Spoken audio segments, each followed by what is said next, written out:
Hey guys, welcome to Project Metal Music's YouTube channel with your host Daniel, Hey, and we are here with Sharper Side. So welcome guys. hey. Hi. Hello. So guys, could you introduce yourselves and what you do within the band? Am I going first? Am I going first, guys? Is that how it is? It's got to. It's got to be, of course. I'm Chris. I'm the singer and I play guitar. That's why I went first. Obviously, I hate being the center of attention, but it's often that way. So that's me. I sing and play guitar in Sharper Side. Cool. I'm Ken and I play bass for Sharper Side. Someone's got to do it, mate. Someone's got it. And I'm Freddie and I play guitar for Sharper Side. Cool. Yeah, so guys, let's dive into some questions. As Sure. kids, what were you listening to? Well, I listen to a range of stuff, but one of the biggest influences for me was Sum 41. Like we're obviously very heavily influenced by pop punk, but Sum 41 I found bridged the gap between metal and pop punk, which is obviously I don't know, one of those genre bending kind of things. I listened to a lot of metal when I became a teenager, and I think that's kind of moved into the songwriting sphere for me as well. But Sum 41 for me were like a big influence because it showed me that you can have parts of heavier rock and punk music kind of together, coexisting peacefully.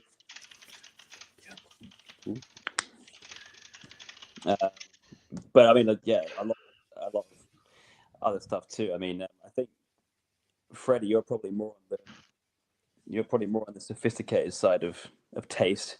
But I've never asked you what you would like as a kid. What did you listen to as a kid? Oh, my music taste was very varied growing up as a kid. Yeah. You know, there was like obviously a lot of the kind of classics, Green Day, Sum 41, Blink 182, which I think we all share as a band, like Yeah. those classic roots. I can't let go.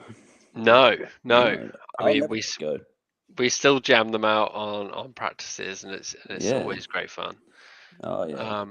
But then it does go a bit deeper. You know, I like Dragon Force, Nightwish, all Man. sorts of crazy old stuff that That's you know, not that Avenged old. Sevenfold. Well, no, Dragon but Force like, ain't that old. Like you're making me feel old. You know. And Ben, don't. What did you listen to? You're still a kid. Yeah, no, turning 13 soon, but currently listening to Rob Zombie, Korn, that good stuff. Nickelback. yeah.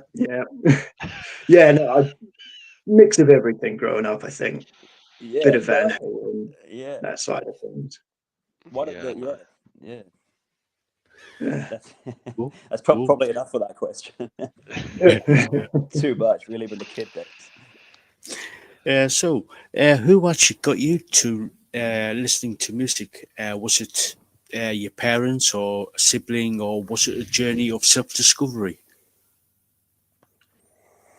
Good question. I think probably my dad played a big part in it. My dad was very into, and still is, into classic rock and some of the more like hair metal style things. You know, my dad was very into Bon Jovi, Def Leppard, and that just kind of rubbed off on me, and that I guess had just paved the way into me discovering music and showed me the way to go. So, listen to that in the car.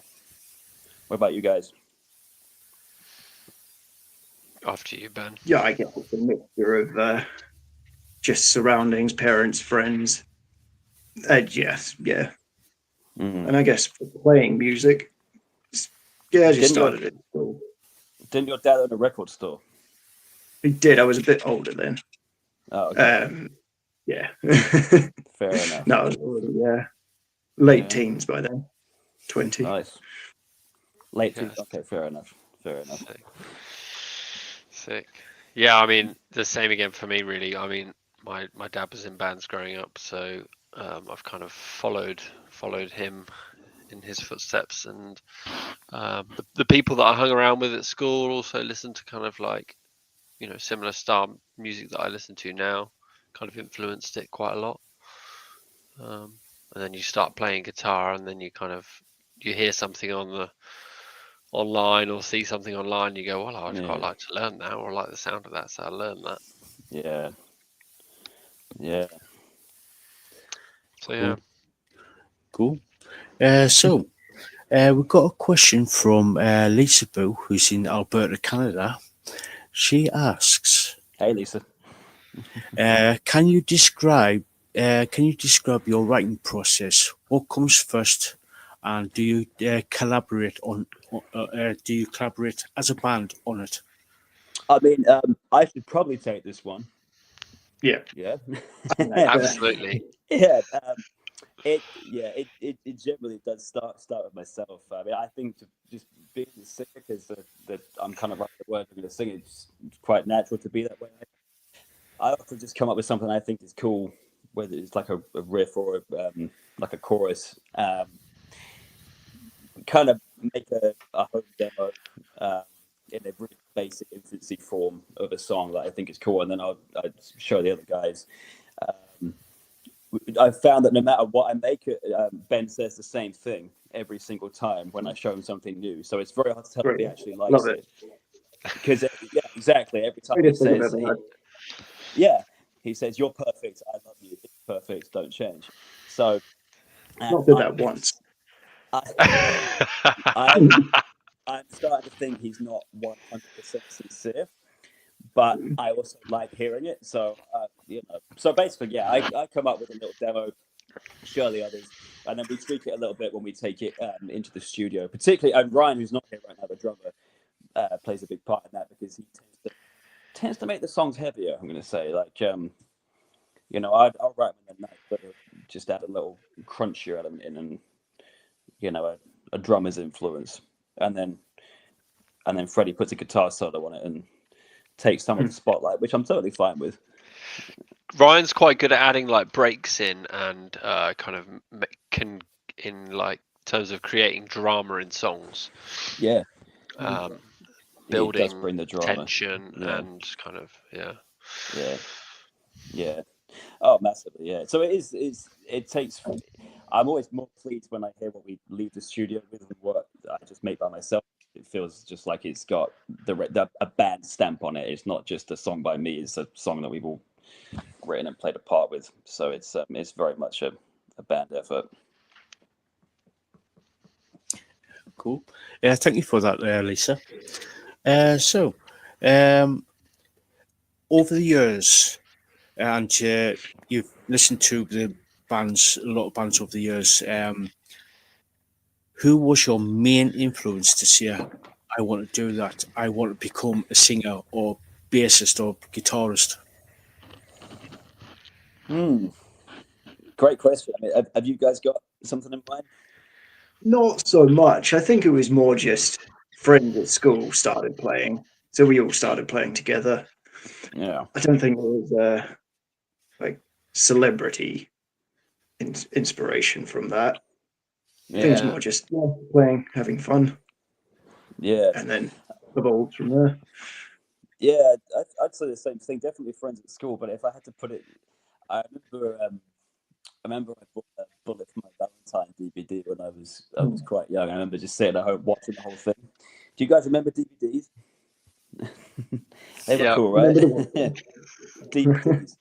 Yeah. Anyway, I remember watching them live at Bristol, and I remember seeing the response between them with the crowd, and that was what probably made me want to play live music.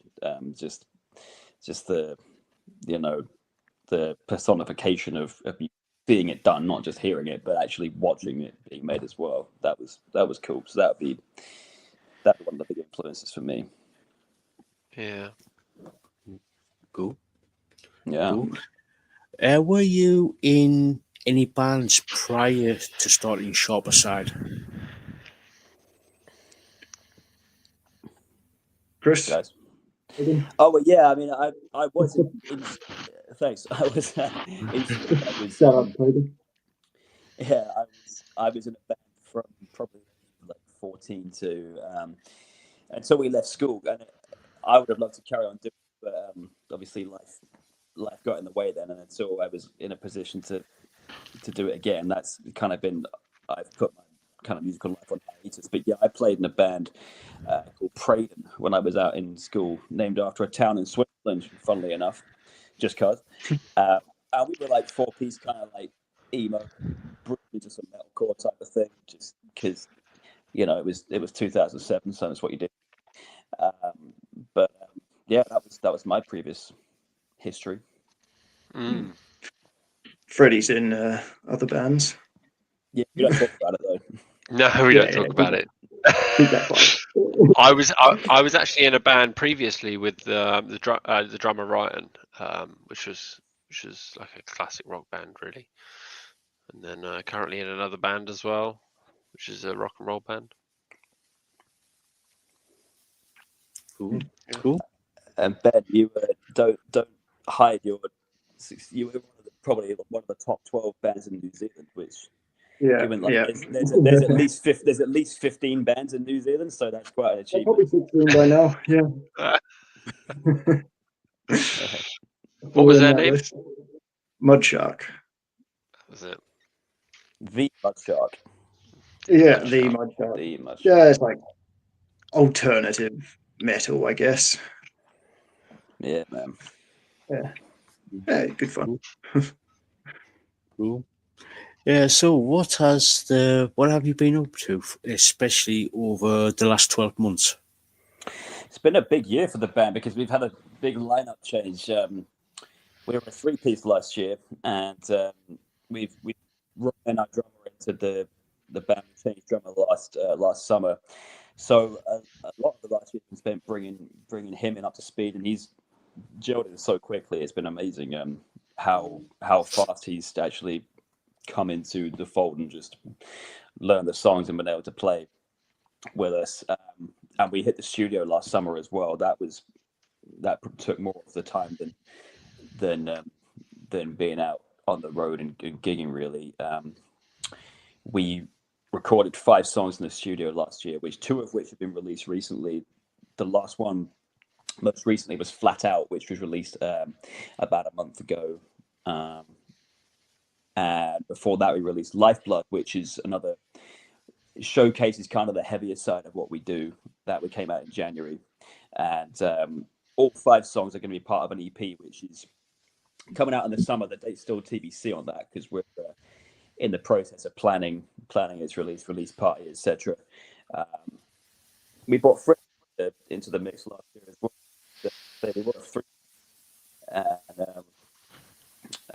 we needed someone with really good hair as well. So, because I'm not getting any younger.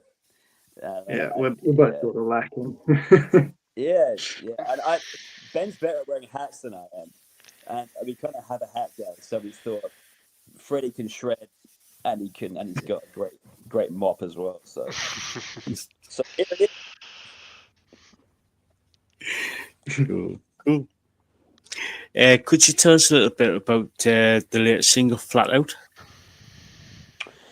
Yeah. Lyrically, it's basically about being tired, which I'm sure everybody can relate to on some level.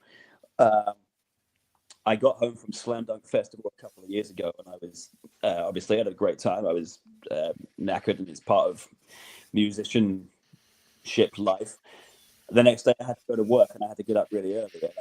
And I was kind of hung up on that idea of trying to balance these 2 lives of playing in a band and also trying to hold down a job. And that's where the song came from. And I think a lot of people can probably relate. So yeah, basically I wrote a song about being tired. Cool. Yeah. But it's, the song itself is pretty kind of classic us. It's a fairly fast start, but with a crunchy hardcore influence breakdown towards the end, and then a nice melodic little build up in the kind of middle third that just breaks out and basically builds to this crescendo where you're just like, I'm so tired, I can't take it anymore, and then the song ends. Cool. And now you did mention that you're going to put out an EP later in the year. Yeah. Could you tell us a little bit about that? Yeah, so that's Flat Out and Lifeblood are the two songs we've released so far from that, and there'll be 3 other tracks on it which we've just kept secret for now, and one of them is going to be a single, probably in the next couple of months. You'll start hearing some noise about that. That's called Not Again, that song, and that will kind of just pave the way for the rest of the EP to come out. And I think we'll probably send to the release party in London. As you know, we're Hertfordshire based down south, and London's where we do a lot of our gigging. So we're planning on getting a date in the diary for a release party in there to celebrate it with the good people. Yeah. Cool. We have a question from Aussie Ann 2025, and she asks, any tours abroad if you had the funds ready to go? Good question, and as she's maybe Ben, why don't you take this one? As Aussie Ann, maybe I mean, from we'd definitely, near your neck of the woods. Yeah, we'd definitely take the opportunity if we had it. Yeah, no, nothing against it. Do a hometown show. Absolutely. Tell it where you're from, Ben. I'm from Auckland, New Zealand. So yeah, it'd be good to get around the globe, play a show. Yeah. Yeah. I think we definitely like to. I mean, obviously, funds are probably the biggest sticking point in that. I mean, because it's the sort of thing you'd love to do, but yeah, it does get expensive. And what we see is great seeing when we look on our online metrics for how well the singles are doing, and you can see it's just randomly a song takes off in a particular country, and you're like, man, we could. You look at the stats for some random town in Singapore, and you think, man, we could fill Wembley Stadium. Yeah. And you think, but we just got to get there. We just got to find a way to, put on the show there. So I'd really love to if we had the funds. So if you're offering, Anne, then There you go. we're down. Cool. Yeah, thank you, Ozzy, for that. So, is there any sort of like merchandise, like T-shirts, stuff like that for for the singles or for the EP? I think we'll probably get some made up soon. We just got rid of our last batch. So we'll have to design some new shirts, get them out. Yeah. They were very successful. I think the most successful T-shirt we've ever had was the Wizard one.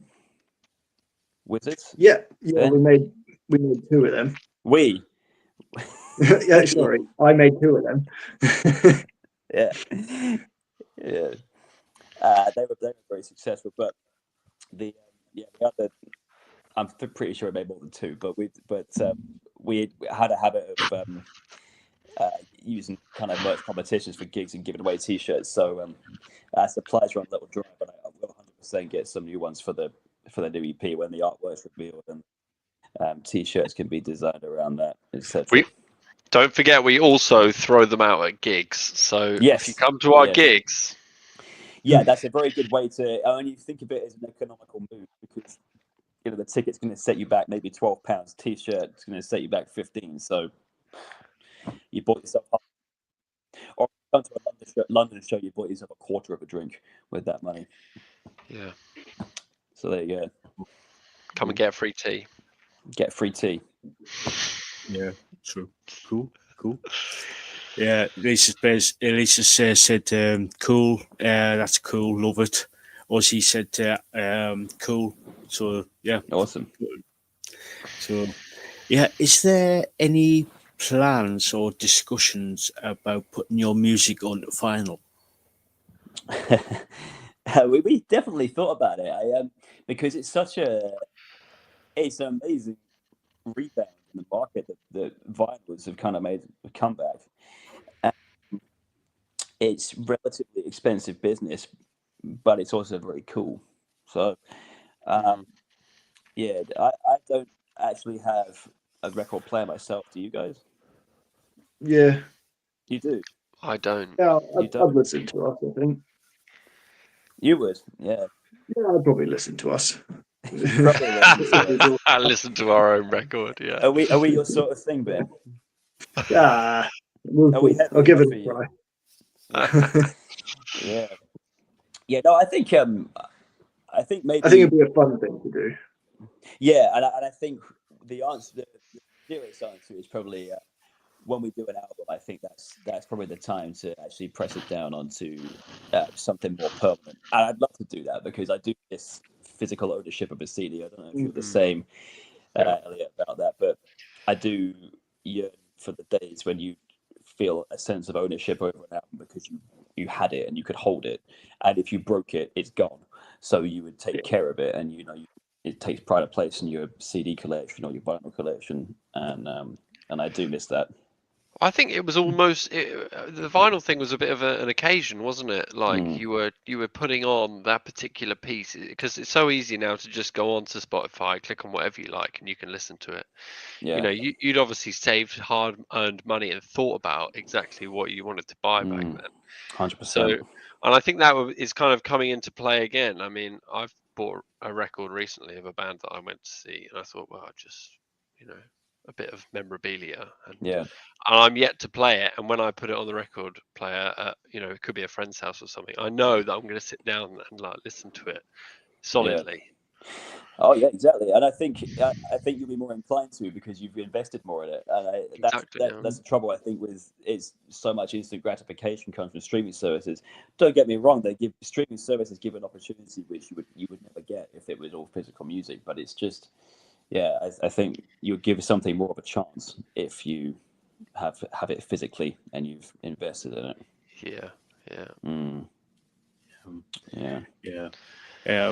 I've been collecting vinyl myself for a sport bars I can remember back to the early 80s. And it's like Freddie said there, you get invested into that piece of music. Totally, you get listen to it, you look at the artwork, read the lyrics, who actually produced it, mixed it, mastered it, who's in the band, etc., etc., etc. You do get and you actually get more enjoyment out of it, if you know what I mean. Yeah, I think so. I think you feel part of it. And actually, I was doing almost the same thing recently because I have a big stack collection of CDs, and the only reason I was like looking at them lately is because my son, who's 1 year old, has taken to he loves pulling them off the walls and off the shelves. And when I've been putting them back lately, I've been taking time actually to look at these things. I'm looking at the book.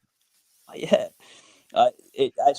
feel like a sense of pride, ownership, like I was part of this album. Looking at stuff that came out in 2002, and I'm like, this. It just feels like it's got something about it, and I do miss that. So Elliot, if we do press something to vinyl, I could put you down for 10 of them. Yeah.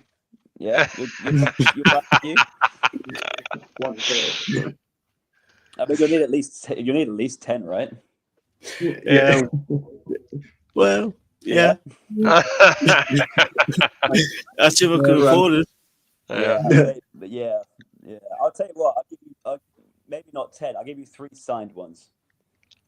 Yeah. Cool. Yeah. Cool. Yeah. There we go.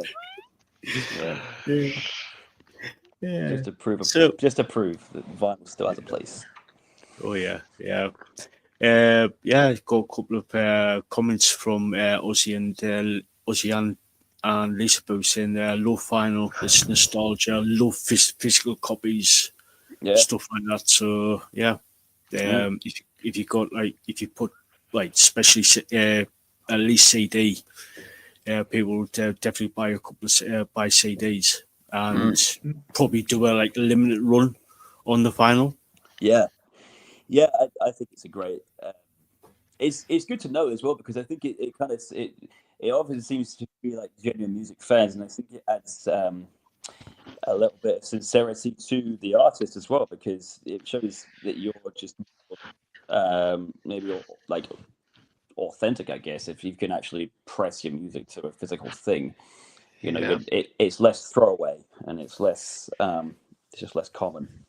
So Yeah, true. So, is there going to be any sort of like tours for the EP coming out this year? I think that's the ideal. We've been trying to put together a small run of shows, as I say, with the anchor being London, because it's closer to home for us, and I ideally would like to be able to come up the spine of the country and hopefully make it the way up to your ends. You're in the northeast, I think, Elliot. Is that right? I am, yeah. Whereabouts? Sunderland. Sunderland. Yeah. Nice. Because we've not really expanded outside of London, the southeast, and that was very much our view for 2025. What we wanted to do with the lineup changes we've had this year, it's proved a little bit tricky trying to sort out availability for that. But I'm hopeful for this EP release, we will be able to get something in the diary. Hit the Midlands, hit hopefully the northwest of Manchester, and maybe come up to the northeast as well, because we're just excited to kind of see what the scene's like, because it's something I think the music scene's changed a lot since pre and post COVID, and it'd be great just to see what it's like in other cities. We only ever really see London, and so it'd be really, really good to see how we go down up other parts of the country.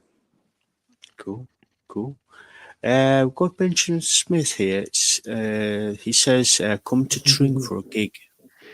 Benjamin. Yeah, I mean, that's head out that kind of way. That's treacherous grounds. Yeah, that's actually quite close. That's very close. So, I mean, as far as I know, I don't think there are actually many reputable gig venues in Tring. If there are, then Benjamin Smith, we will 100% come. So, it's about 10 minutes from my house, Tring, and yeah, I'd be pretty stoked to play there. I think they have the Natural History Museum there. So, big museum full of dead animals, and actually, now that I think of it, if it's not a great place for a gig, great place for a music video, or at least a photo shoot, because no one can tell the animals are dead. So yeah, there's us with saber-toothed tigers, and there's us, with lions and stuff. People say, "What a brave band." So whoever that was, yeah, we can come to Tring. Yeah, Benjamin Smith there. Benjamin Smith, yeah, sure thing. Good name. Cool. Yeah, it is. Yeah. So, where can people find you on social media? We're very big on Instagram, like every single band in the world. We're on Instagram at Sharperside Band. We're on there. Facebook as well, same handle. TikTok too. So yeah, we're pretty much any social media that you can find. We're there. You can see us doing all kinds of shameless things and promoting ourselves if you want to give us a follow. Cool. I have put I'll put the links to Instagram, Facebook in the description. So if you want to follow the Sharper Side, please do. These guys are absolutely brilliant. So please do go check them out. Thank you. And if you've got any questions, chat. If you've got any questions, please ask away. We'll get the band to. I'll ask the band a question. So please ask away.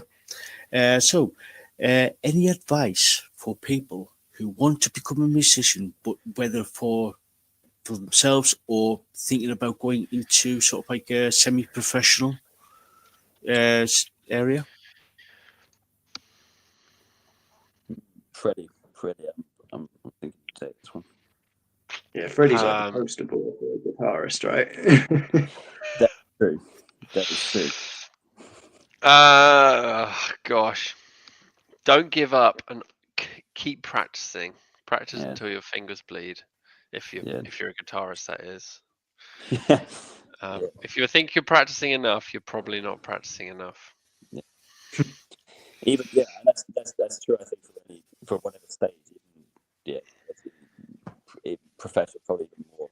it's just it sounds boring. It sounds it's nothing new, but it is true practice, repetition. Because then when you're not doing it, it's like muscle memory. It's the same for singing. It's just it's so much easier, especially the first time you do it in front of people. The more you practiced it, the more your body has to fall back on you. You almost don't have to think about it. So yeah, it's sound advice.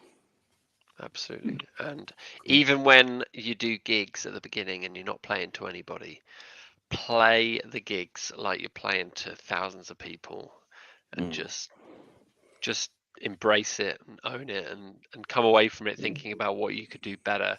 Or if you think you did all right, then really try and criticize yourself if you want to get like maybe better, to get better and better.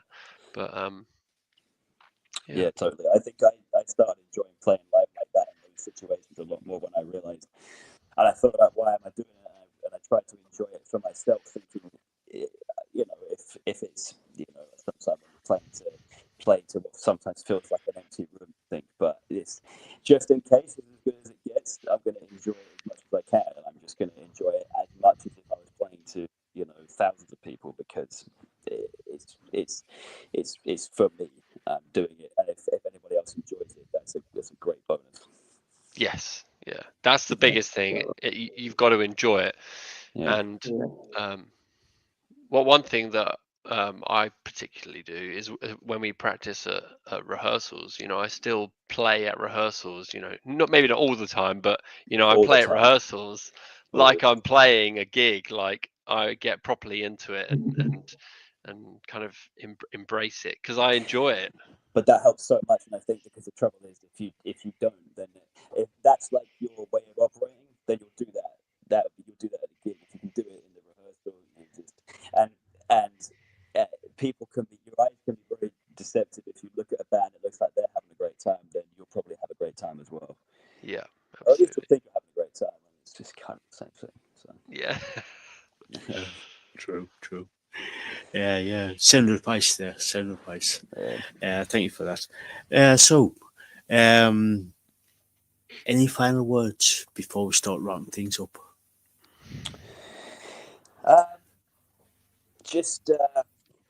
It's been great to talk to you, and I think it's really enjoyable to be. We don't often ask ourselves these questions, so it's nice to be reflective.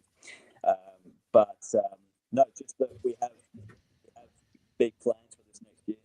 So please stay tuned. Please do check us out if we seem like your kind of thing.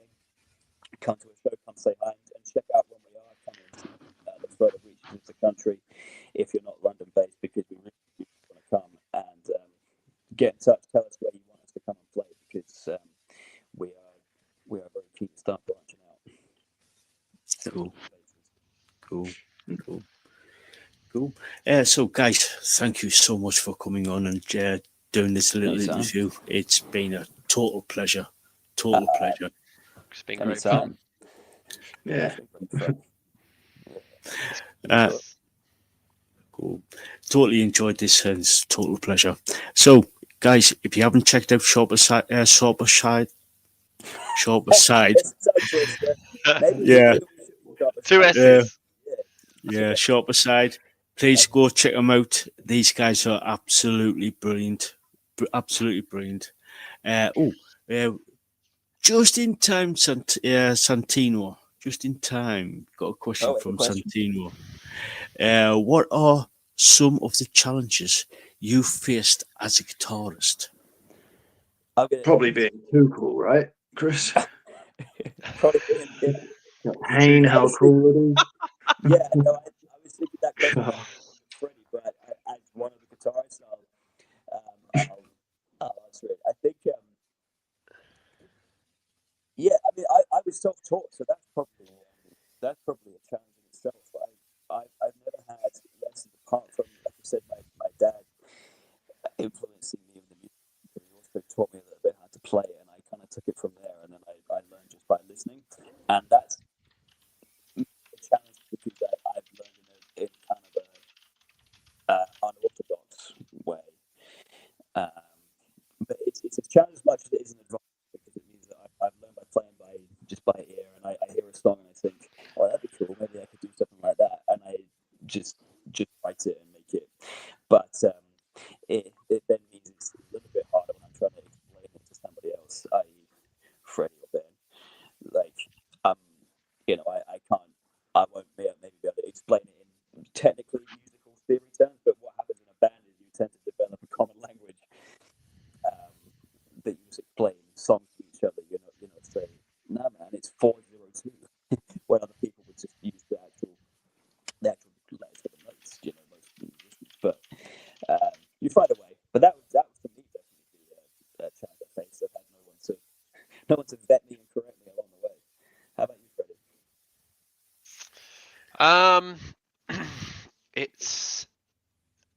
It's a regular occurrence for me is facing mental blocks with guitar.